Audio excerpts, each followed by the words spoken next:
Скопска апелација ја префрли топката кон Кривичниот суд Скопје.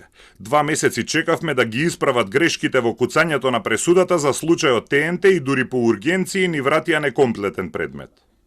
8 месеци го чуваа во апелација пред да ни го вратат на исправка, одговори Кривичниот суд. Случајот беше испратен во апелација во ноември минатата година, а ни го вратија во јули.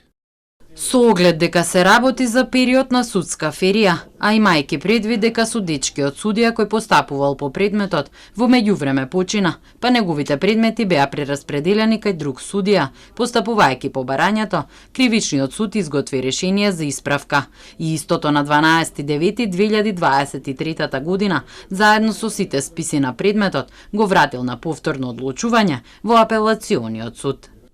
Бизнисменот Фијат Цановски вчера обвини за судско злосторничко здружување за намерно застарување на случајот и да не може да си ја наплати штетата од 11 милиони евра за уривањето на комплексот Космос во 2011-та. Тој го обвини судијата Ѓоко Ристов од апелација дека намерно го одолговлекувал случајот. Судијата Ристов на денешната јавна седница рече дека во преписот на пресудата пишувало дека Миле Јанакиевски е осуден на 3,5 години затвор, а судијата јавно му досудил 3 години. Додека чекале Кривичниот да им ги врати исправките, на сила стапија измените на Кривичниот законник со кои случајот може да застари. Застареност на случајот денеска побараа и адвокатите на обвинетите.